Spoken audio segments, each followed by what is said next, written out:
주제가 되는 말씀 함께 읽어보도록 하겠습니다. 교회는 그의 몸이니 만물 안에서 만물을 충만케 하시는 자의 충만이니라. 아멘. 자, 오늘은 그 교회에 관한 이야기를 좀 해보려고 하는데요. 오늘은 이제 많은 사람들이 뭐 이런 교회, 뭐 저런 교회 유형에 대해서 굉장히 다양한 이야기들을 합니다. 이것도 이제 어떤 그 부분적인 건데 한번 그냥 참고로 한번 보도록 하겠습니다. 네 가지 유형의 교회가 있다라고 하는데, 첫 번째로 이 공동묘지 같은 교회다. 이런 교회는 특징이 뭐냐면은 사람들이 모여 있긴 한데 그 얼굴에 기쁨이 없는 거예요. 생기가 없어요. 마치 죽은 사람들처럼. 그렇게 모인 성도들이 모인 교회를 공동묘지 같은 교회다. 그런데 그 원인이 다 어디에 있느냐? 교회에 오는 것이 하나의 의무가 되는 거죠. 억지로 와서 그냥 앉아 있으려고 하니 그 모습이 얼마나 참 어떻게 보면은 이게 죽은 모습이잖아요. 억지로 앉아 있으니까. 그러니 그분들의 얼굴 가운데 기쁨이 있을 리가 없겠죠. 그렇게 해서 공동묘지처럼 이렇게 죽어 있는 그런 교회도 있다. 두 번째는 이 박물관 같은 교회인데, 이 교회는 뭔가 이렇게 움직이고 활동력이 있는 것처럼 보이지만은, 그러나 이 박물관 같은 교회는 뭐냐면 항상 옛 추억을 먹고 사는 그런 교회라고 합니다. 그래서 옛날에 우리 교회는 이랬지 이러면서 과거의 어떤 전통을 내세워서 우리 교회는 한때 이런 교회였고 이렇게 대단한 교회였고 이러한 전통을 가진 교회입니다 라고 하면서 실제적으로는 오늘날 그 예전의 그런 부흥의 역사가 중단되고 이제는 옛날의 일들만 계속 추억거리 삼아서 얘기하는 그런 교회가 또 박물관 같은 교회입니다. 이런 교회는 그 원인이 어디에 있느냐? 성도들이 현실에 딱 만족하고 안주해버리는 거예요. 과거에 있는 그것만 생각하고 이제 더 이상 부흥하려고 하지도 않고 더 이상 애를 써서 뭐 성전을 더 늘리려고 하지도 않고 이걸로 충분하다라고 현실에 안주해버리는, 만족하고 안주해버리는 그런 성도들이 모인 그런 교회가 또 박물관 같은 그런 교회입니다. 세 번째 교회로는 극장 같은 교회인데, 이 극장 같은 교회는 여기 이제 뭐 예배를 드리건 또 무슨 교회에서 행사를 하건 간에 여기는 구경꾼들이 대부분인 거예요. 다 극장 구경하듯이, 영화 구경하듯이 교회가 하는 일들을 그냥 지켜볼 뿐입니다. 바라보고 박수도 치고 뭐 격려도 하겠죠. 와 그러고 뭐 은혜 받았다 그러고 뭔가 이렇게 반응을 합니다. 그러고 나서 이제 그렇게 막 즐거워하다가 헌금 시간 되면은 이제 헌금 이제 내고, 이게 마치 뭐 내가 오늘 좋은 공연을 봤으니까 당연히 이 정도는 내야지 뭐 이런 마음을 가지고 이제 교회 헌금도 하고 이런 교회가 있는데, 여기는 이제 많은 교회가 정말로 극소수의 사람들로 인해서 움직이는 그런 교회고 나머지는 전부 다 구경꾼들입니다. 그러다 보니 교회에서 조금만 재미가 없거나 또 자기에게 유익이 없다고 느껴지고 흥미가 없으면은 금방 실증을 내고 교회를 옮겨야 되나 이렇게 고민하는 그런 성도들이 모인 곳이 바로 이 극장 같은 교회입니다. 이게 뭐 이런 여기에 모인 사람들은 뭔가 내가 하면은 될 것 같은데 나도 하고는 싶은데 나는 안 돼. 내가 괜히 껴가지고 그럴 필요 뭐 있나. 그냥 나는 그냥 구경만 하자. 그러면서 격려만 하자. 이러는 사람들이 모인 곳이 바로 이 극장 같은 교회입니다.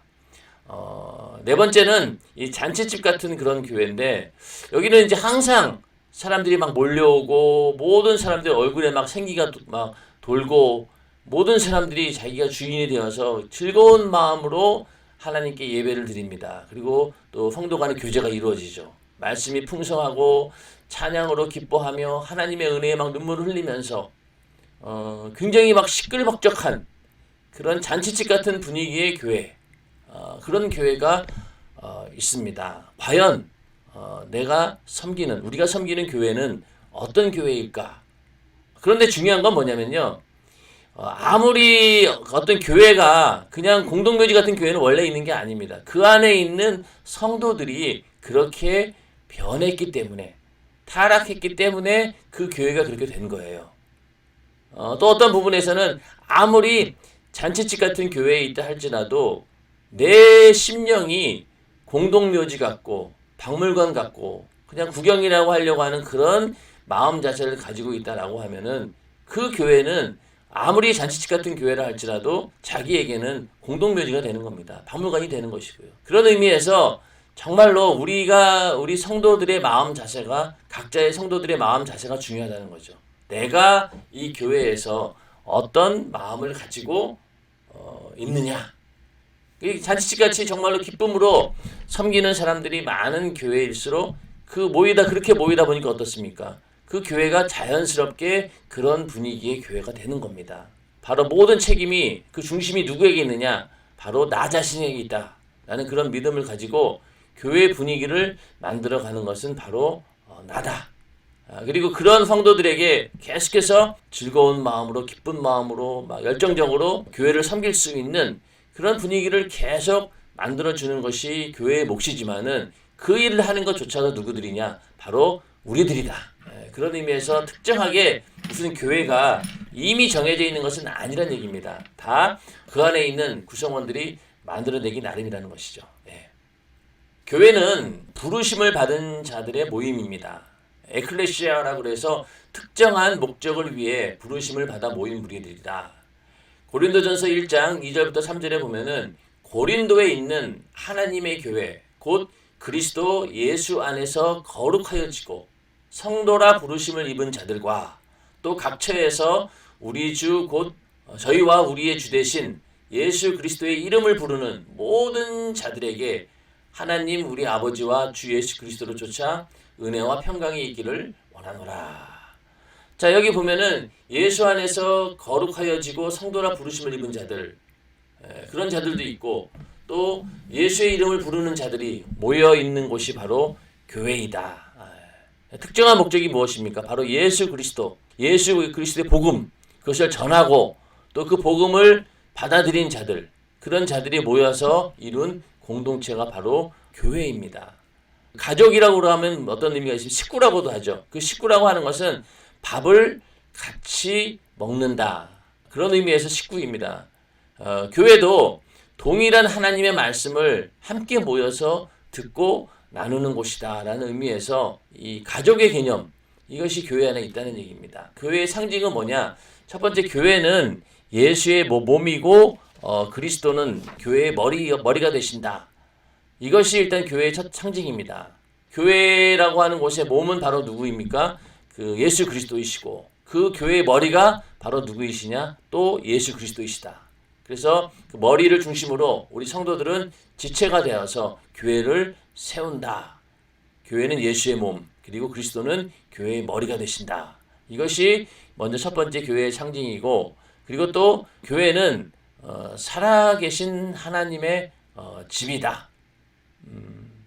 그러니까 이 교회라고 하는 곳이 사람들이 모인 것 같지만은 그러나 그 안에는 하나님께서 살아계신 하나님께서 역사하시는 그런 교회다. 그렇게 성경은 얘기하고 있고, 또 교회는 예수 그리스도의 신부다. 그래서 에베소 5장 22절 23절에 보면은 이는 남편이 아내의 머리됨이 그리스도께서 교회의 머리됨과 같음이니. 남편과 아내를 그리스도와 교회로 비유를 한 거예요. 그래서 교회는 예수 그리스도의 신부, 아내의 역할을 하고 있다. 그런 의미에서 예수의 신부다. 이렇게 성경은 이야기하고 있습니다. 이렇게 교회에 대한 여러 가지 또 다른 이야기들도 있지만은요, 크게 이런 상징을 나타내고 있고, 교회 형태에 대해서 이제 세 가지로 나눠볼 수 있는데, 첫 번째는 눈에 보이지 않는 무형교회입니다. 그건 뭐냐면은 바로 나 자신이 하나의 교회라는 것이죠.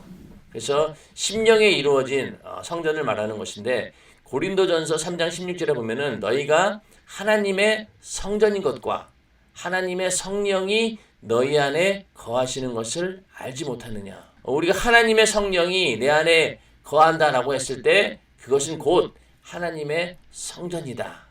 또 고린도전서 6장 19절에는 너희 몸은 너희가 하나님께로부터 받은 바 너희 가운데 계신 성령의 전인 줄을 알지 못하느냐. 성령 받았다라고 하면은 우리 안에 성령으로 전을 이룬 거예요. 성령이 거하시는 교회입니다. 하나에. 그 다음에 이제 이 유형교회는요, 보이는 교회를 말하는 건데, 회중교회라고도 얘기하죠. 특정 지역에 구체적으로 세워진 이름의 교회를 말합니다. 또 지역별로 어떤 건물이 있는 그런 교회를 말하는 것이죠. 여기 이제 그림을 보시면은, 요게 이제 보이는 교회예요. 회중교회. 그러니까 예수를 믿는 사람들이 모여서 하나의 공동체를 형성하면서 그것이 하나의 보여지는 교회로 세워지게 되는 것이죠.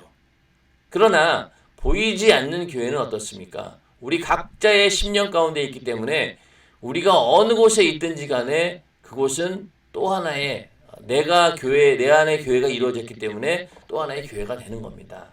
삶 전체가 우리가 예배가 되는 것처럼 우리의 모든 삶 가운데 내가 어느 곳에 있든지 내 안에 성령께서 계시기 때문에 어디든 그것도 하나의 새로운 교회다.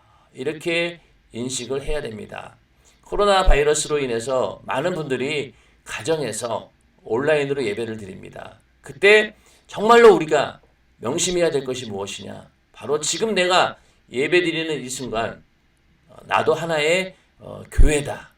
성령이 거하시는 거룩한 성전이다. 라는 그런 의미를 가지고 마치 본교회가 있고 그 지교회들이 있지 않습니까? 근데 그 지교회의 개념을 그냥 하나의 건물로 보지 말고 내가 각각 어쩔 수 없이 흩어져 있는 경우 내가 바로 연세중앙교회의 지교회다. 라는 그런 마음을 가지고 예배를 드린다라고 하면은 그 예배 드리는 가정 자체가 조그만 연세중앙교회가 되는 거죠. 하나의 작은 지교회가 되는 겁니다. 그리고 나 혼자 밖에 나가서 직장을 다니든 학교를 다니든 또 사업을 하든 무엇을 하든 간에 나 자신이 교회라고 생각하게 되면은 그만큼 거룩하게 행동할 수밖에 없고 책임을 질 수밖에 없는 거죠. 책임질 만한 행동을 할 수밖에 없다는 겁니다. 그런 의미에서 우리는 보이지 않는 그런 교회다. 이런 인식을 가지고 우리가 신앙생활을 해야 될 것입니다.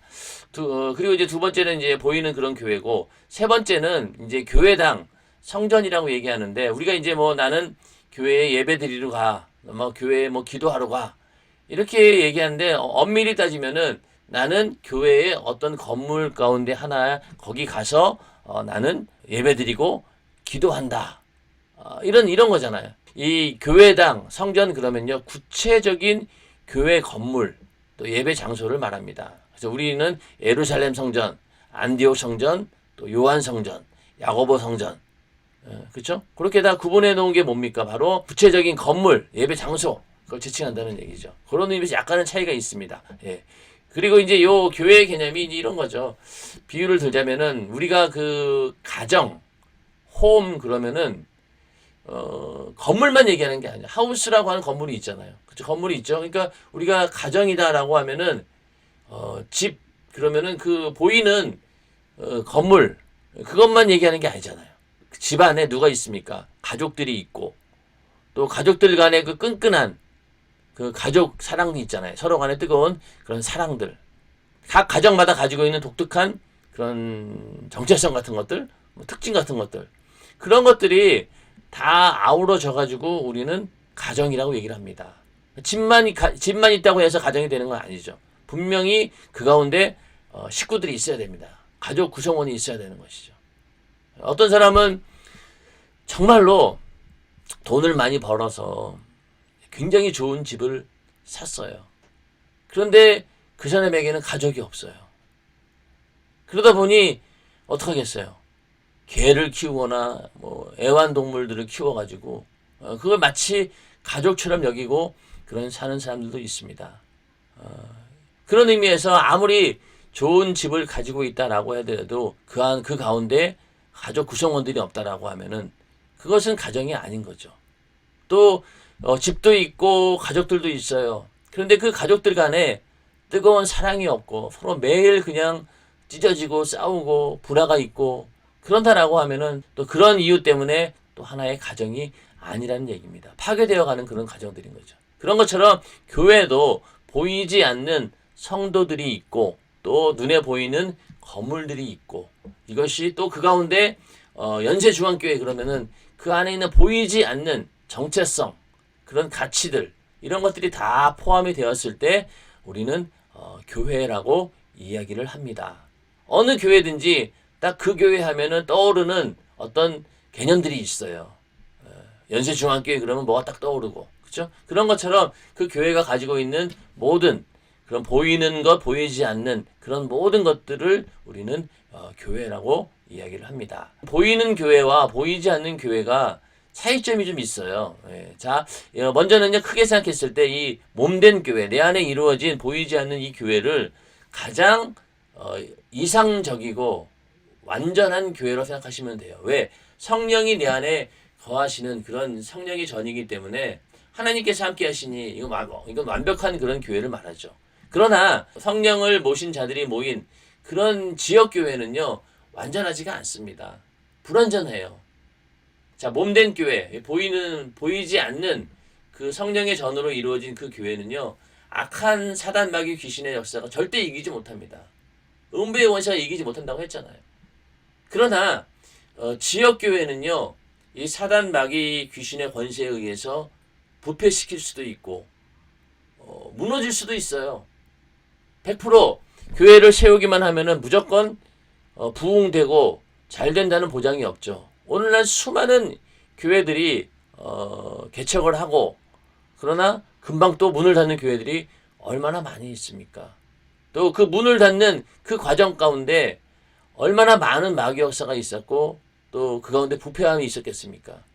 그렇게 해서 무너지는 교회들이 얼마나 많고, 그러다 보니 우리도 뉴스 같은 데 보면은 어떤 교회 건물이 이단에 속한 단체에게 넘어갔다, 이런 얘기를 들으면서 한편으로 우리 의문을 갖는 거예요. 아니, 왜 하나님께서 세우신 그 교회가 저렇게 사단의 권세에 의해서 무너질 수 있을까? 그러나 그 지역 교회는요, 언제든지 무너질 수 있고 부패할 수 있습니다. 왜? 그 가운데 모인 구성원들이 완전하지 않기 때문에.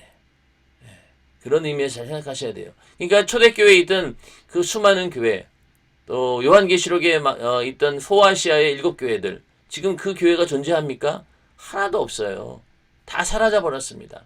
한때는 그 대단했던 그 초대교회의 부흥을 주도했던 그런 교회들이 지금 흔적도 없이 다 사라져 버리고 겨우 터만 남아 있는데, 그 터도 그냥 관광지로 관광 수익을 목적으로 유지하는 것 뿐이지, 거기서 누가 예배를 드리고 또 그 가운데 성령의 역사가 일어나고 그런 거 하나도 없어요. 예루살렘에 가도 많은 교회들이 있지만요, 거기서 신령과 진정으로 드리는 교회는 거의 없습니다. 하나의 관광지가 돼버린 거죠. 그만큼 지역교회는 부패될 수 있고 없어질 수도 있다는 겁니다. 그리고 이 몸던 교회, 그러니까 흠없이 보존되지만은 우리 안에 이루어진 성령으로 이루어진 교회는, 그러나 지역교회는 제거될 수도 있다. 주님의 심판을 통해서. 그리고 눈에 보이지 않아요. 그런데 이 지역교회는 눈에 보이죠. 그리고 몸된 교회는 남녀 구분이 사실은 없어요. 그런데 지역교회는 남녀 구분이 있습니다. 그리고 예전에 우리 유교 사상이 투철했던 그런 한국 같은 경우에는 처음에 교회가 어땠습니까? 남녀석이 구분이 되어 있었죠. 지금도 우리도 수양관에 가면은 이게 숙소에서 생활하다 보니까 남녀가 딱 구분되어 있습니다. 그런 어떤 지역교회는 그런 것들이 있죠. 그러나 몸된 교회, 내 안에 이루어진 성령으로 이루어진 교회는 남녀 구분은 사실은 없습니다. 그리고 거듭난 성도는 절대로 하나님에게서 분리될 수 없습니다. 그러나 교회에서는 쫓겨날 수도 있어요. 물론 잘못을 해서 출교를 당하는 그런 경우도 있지만은, 억울한 누명을 쓰고 출교를 당하는 그런 경우도 있죠. 그런 경우에는 내 안에 이루어진 성령이 내 안에 거하시는 그런 전으로서는 절대로 분리되지는 않지만, 그러나 그 지역교회에서는 내가 쫓겨날 수도 있고 또 이렇게 분리될 수도 있다라고 하는 것이죠. 만약에 누명을 쓰고 억울한 어떤 누명을 쓰고 쫓겨난다라고 하면은 하나님께서 주시는 의가 있겠지만은, 그러나 또 잘못해서 쫓겨날 수도 있는 게 바로 교회입니다. 지역교회죠. 또 이 몸된 교회는요, 예수님께서 직접 세우신 교회입니다. 자기의 피값으로 사신 교회니까. 그리고 그 증거로 성령이 오신 것이기 때문에 하나님께서 세우신 그런 교회입니다. 그러나 이 지역교회는 하나님께서 세우시긴 하지만은 어떤 보이는 사람들에 의해서 그걸 세우게 됩니다. 그러다 보니 하나님의 뜻대로 정말로 기도하고 하나님의 뜻대로 잘 건축이 된 그런 지역교회도 있지만은 중간에 사람의 생각이 끼어들고 또 악한 마귀 역사가 끼어들다 보니까 결국은 교회를 성전을 건축하다가 중단되는, 그렇게 해서 막 빚더미에 올라서 가지고 결국은 그 교회가 부도가 나고 또 그 일로 인해서 목회자가 법의 처분을 받게 되는 뭐 그런 일들도 보지 않습니까? 그거는 보이는 그 지역 교회는 하나님이 세우지만은 그러나 그것을 하는 일꾼들이 있다는 거예요. 그 일꾼들이 잘못 판단하고 하나님의 뜻에서 벗어나게 되면은 결국은 그 건축도 실패할 수 있다. 그리고 그 몸된 교회는 내가 거듭나는 순간 그 안에 들어갈 수 있지만은 이 지역 교회는 어떤 절차가 있죠. 절차가 있습니다. 등록카드 쓰는 것조차 하나의 절차이고 또 들어와서 새신자 교육도 좀 받고 새가족 그런 실에 있다가 남전도회나 여전도회로 가고 청년회로 가고 이런 어떤 시스템이 있다라고 하는 것은요. 우리가 몸된 교회, 내 안에 이루어진 성령으로 이루어진 이 교회는 그냥 내가 거듭나는 순간 나는 그 교회에 소속이 된 거지만은 그러나 지역 교회는 어느 정도 절차가 있다라고 하는 것. 그리고 이 몸된 교회는 완전한 연합이에요. 이것은 절대로 끊어질 수 없는 하나님과의 관계입니다. 그러나 지역 교회는요 서로 분열될 수 있죠. 거짓이 전혀 들어올 수 없으나 지역 교회는 이리가 들어올 수 있습니다. 어떤 이단은 그 아예 그냥 교회 안에 잠입을 해가지고 성도들을 하나하나 미혹을 해서 결국은 그 목회자를 자기네 어떤 그 이단 단체에 속한 그 목회자를 세워가지고 그 교회 전체를 송두리째 자기네 것으로 만드는 참 말도 안 되는 그런 일들을 하는 이단 단체들이 있습니다. 그런 걸 봤을 때 어떻게 하나님께서 세우신 교회가 저럴 수 있을까? 그러나 지역교회는 그럴 수 있다는 겁니다. 그런 의미에서 우리에게 정말로 중요한 것은 내 안에 이루어진 성령으로 이루신 성령에 전된 그 교회가 보이지 않는 그 교회가 진정한 교회고 그것만이 완전한 교회다라는 그런 믿음을 가지고 있어야 되는 것이지. 그러니까 바깥에 있는 지역교회를 보면은요 시험 들 수도 있습니다. 완전한 교회는 없어요. 오늘날 많은 사람들이 교회에 와서 열심히 신앙생활 하다가 중간에 시험 드는 사람들이 있습니다. 그 가운데서도 교회에 대해서 실망을 하고 교회에 대해서 불만을 있고 또 교회에 대해서 잘못된 그런 정보를 듣고 오해를 해서 교회를 떠나는 그런 분들이 많은데 그런 분들 마음 가운데서는 이런 부분도 있겠죠. 자기는 이렇게 기대했었는데 이렇게 정말로 완벽한 것을 기대했는데 그 기대한 만큼 또 사소한 어떤 잘못을 보게 되니 실망해서 교회를 떠나는 그런 사람들도 있는데요. 제가 단언하건대 어느 교회를 가든지 이 지역교회는 완전하지 않습니다. 요즘 말씀을 드렸잖아요. 언제든지 타락할 수 있고 부패할 수 있고 보이지 않는 그런 부분들이 있다는 것이죠. 왜? 죄성을 가진 인간들이 모였기 때문에 아무리 성령이 충만하고 기도한다 하더라도 우리 안에 있는 이 죄성은 어쩔 수 없잖아요. 그런 의미에서 그런 사람들이 모여 있으니 그 가운데 얼마나 많은 문제들이 생길 수 있겠냐고요.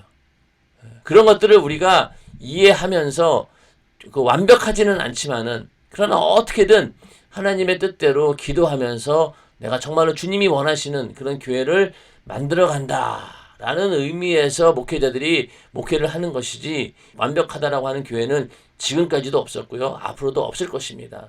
완벽한 교회는 없어요.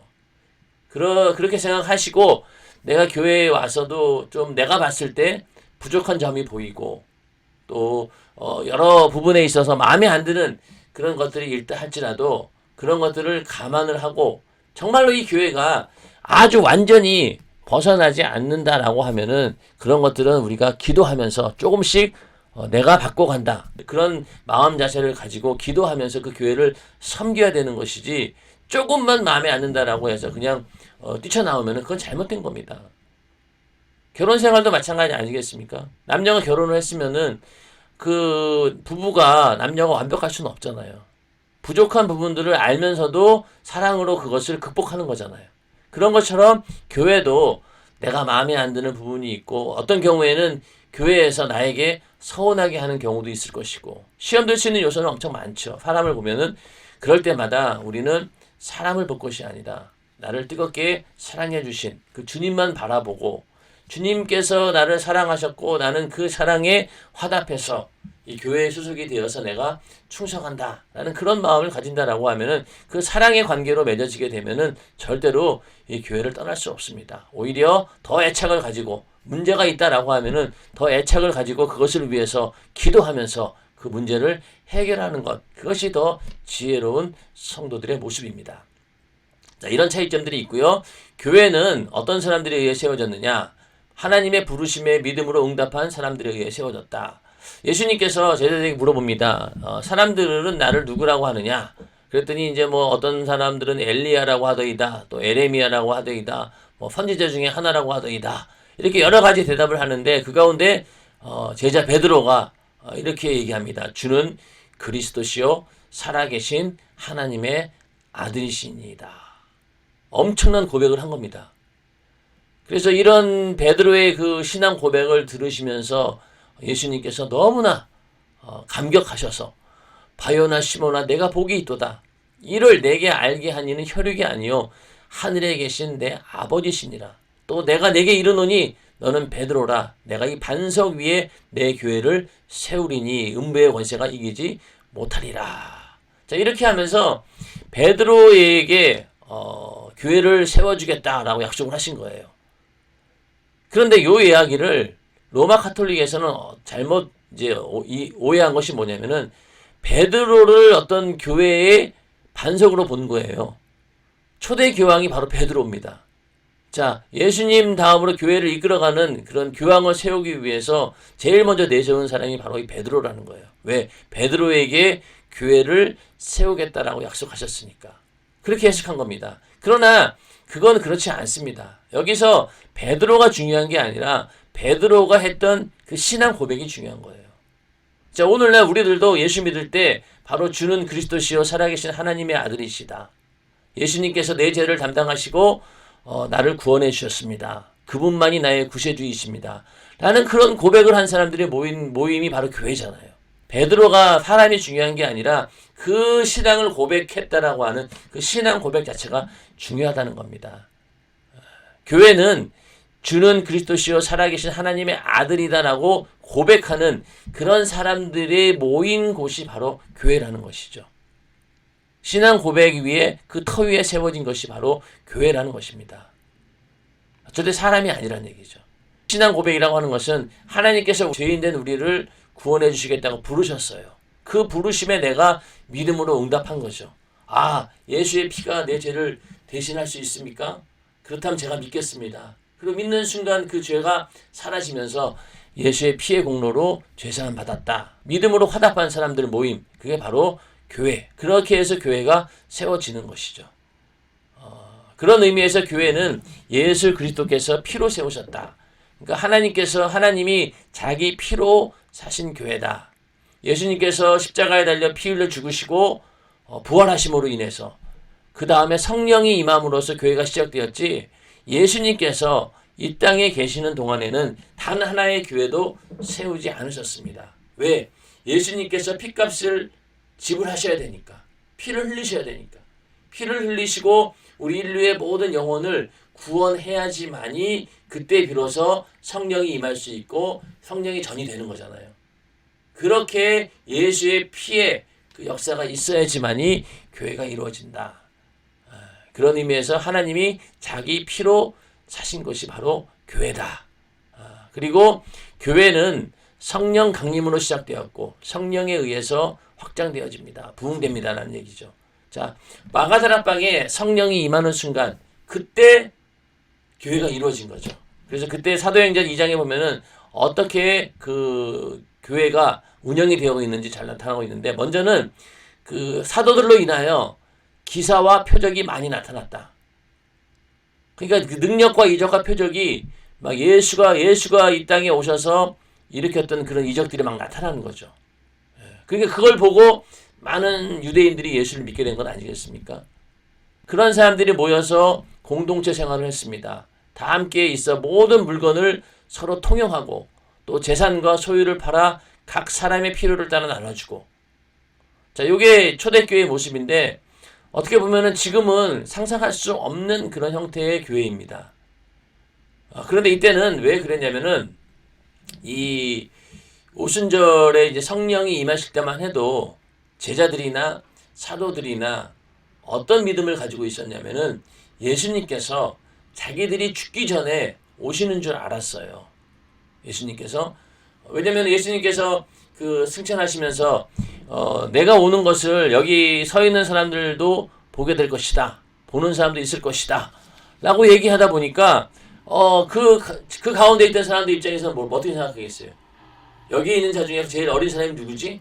그 사람 죽기 전에는 오겠네. 그럼 대략 한 70년, 50년 안에 오시겠네. 이렇게 계산이 나오잖아요. 그러다 보니 모든 사람들이 예수님께서 당장 오실 줄을 알고 신앙생활을 한 겁니다. 그러니 그렇게 모인 사람들이 자기 재산인들 이게 뭐 아까울 게 있겠어요? 다 내어놓고 같이 나눠 쓰면서 주님 오시기를 간절히 기다린 것이죠. 그러면서 날마다 마음을 같이하여 성전에 모이기를 힘쓰고 또 집에서 떡을 떼며 기쁨과 순전한 마음으로 음식을 먹고 하나님을 찬미하며 온 백성에게 칭송을 받으니 주께서 구원받는 사람을 날마다 더하게 하십니다. 모이기를 힘쓰고 또 교회 의식을 행하고 또 서로 교제하고 하나님을 찬양하다. 그렇게 하다 보니까 많은 사람들이 교회에 왔다는 것이죠. 그래서 교회가 부흥되었다. 그건 바로 성령의 역사다. 그러니까 성령 강림으로 교회는 시작이 되었고 성령에 의해서 부흥된다. 이렇게 사도행전 2장은 말하고 있는데 요거를 좀 더 이제 보면은요. 사도행전 또 이제 4장에 보면은 또 초대교회 모습들이 나타나는데 아까 그거랑 비슷합니다. 그 하나님의 말씀을 가르치고 그리고 성도들 간의 교제가 이루어지고 있고 또 기도에 힘쓴다. 또 침례식과 주의 만찬을 행하고 또 이적과 표적으로 복음을 증거한다. 또 서로 돕는 일과 사역을 행한다. 구원받는 사람들을 더한다. 하나님을 영화롭게 하며 찬양한다. 이렇게 사도행전에 나타난 이 지역교회의 특징 이렇게 볼 수 있고요. 초대교회 또 신약교회라고 하는 그 교회의 특징이 뭐냐면은 첫 번째는 성경만을 최고의 권위로 잡는 교회다. 다른 게 없어요. 오직 성경밖에 없습니다. 그리고 그 믿는 자의 만인 제사장권이 보장되었다.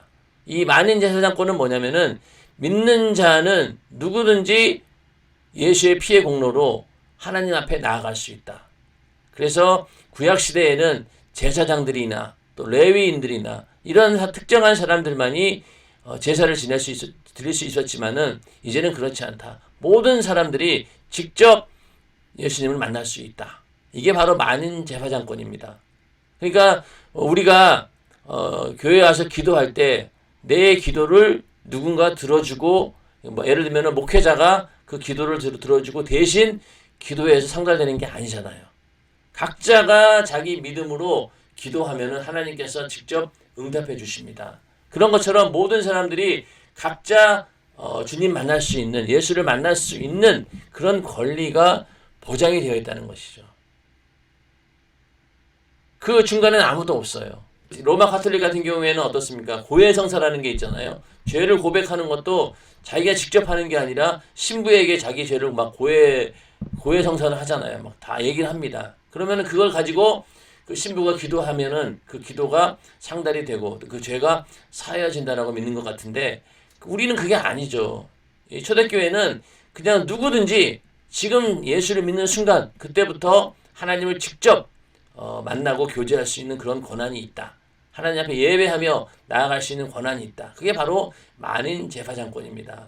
그리고 이 초대교회는요 독립 개교회 중심의 행정을 했습니다.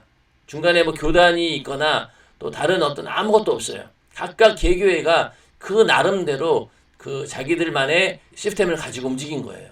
개교회가 굉장히 독립적으로 움직이는 그런 게 바로 초대교회였다. 그리고 직분도 다른 게 없습니다. 목사와 집사밖에 없어요. 여기 장로라고 하는 나오는 그 호칭은요. 지금 우리가 생각하는 그런 교회 평신도들 가운데 머리가 되는 그런 장로들이 아니라 다 목사 오늘날 목사와 같은 그런 직분을 가진 자들이 바로 장로들이었습니다. 성경에는 두 가지 직분밖에 없다. 신약 시대에 와서 이 초대교회에는 두 가지 직분, 목사와 집사밖에 없다. 그걸 분명히 초대교회 때는 그렇게 했고, 또 의식도 두 가지밖에 없어요. 침례하고 주의 만찬밖에 없습니다. 이게 바로 예수님께서 얘기하신 건 요거 두 가지밖에 없다는 거죠. 그리고 믿는 자에게만 실시하는 침례 의식. 그러니까 유아세례 인정하지 않는다는 거죠. 믿는 자, 내가 직접 인격적으로 신앙을 고백하는 그런 자들에게만 침례를 주었다는 겁니다. 그리고 그러다 보니 이 교회는 항상 핍박을 받았다. 그리고 또 선교와 복음이 팽창하는 교회다. 복음이 막 터져나가는 거예요. 핍박이 있음에도 불구하고. 그리고 중생한 자로 회원이 구성되는 교회. 그 교회의 구성원이 되기 위해서는 반드시 예수로 거듭난 그런 확실한 증거가 있어야 된다는 겁니다. 아무나 그 교회에 들어올 수 없다는 것. 자, 이런 모습들이 나중에 교회가 이 초대교회에서 변질이 되었을 때, 그때 요 상황을 딱 놓고 비교를 해보면은 얼마나 타락되어 있는지 알 수 있다는 겁니다. 그 로마 가톨릭이나 이런 중세 시대에 교회가 타락했던 원인 중에 하나가 모든 사람들이 그냥 그 국교화가 되어버려가지고 모든 사람이 다 그 교회를 다녀야 되는 거예요. 그러다 보니 정말로 진정으로 예수를 믿지 않는, 거듭나지 않는 그런 자들이 교회 안에 들어오게 되었고, 그런 자들이 그 교회를 이끌어가는 리더가 되었을 때 그 교회가 온전하겠냐고요. 자기 자신도 예수로 거듭나지 않은 그런 사람이 교회에서 만약에 예를 들어 설교를 하고 또 목회를 한다라고 했을 때 그 교회가 정상적으로 움직이겠냐고요. 아니죠. 그런 의미에서 반드시 중생한 자, 실제적으로 예수의 피로 거듭나고 하나님 말씀으로 거듭나고 성령으로 거듭난 자들이 와서 교회를 이끌어가야 된다는 것이죠.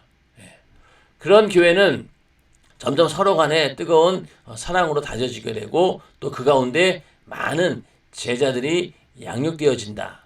그리고 또 하나는 종교와 세상으로부터 분리되는 것이 바로 교회다. 이 초대교회는 그랬다는 겁니다. 종교와 세상으로부터 분리된다. 이건 나중에 또 우리 침례교회 특성에서 다시 한번 말씀을 또 드리도록 하겠습니다.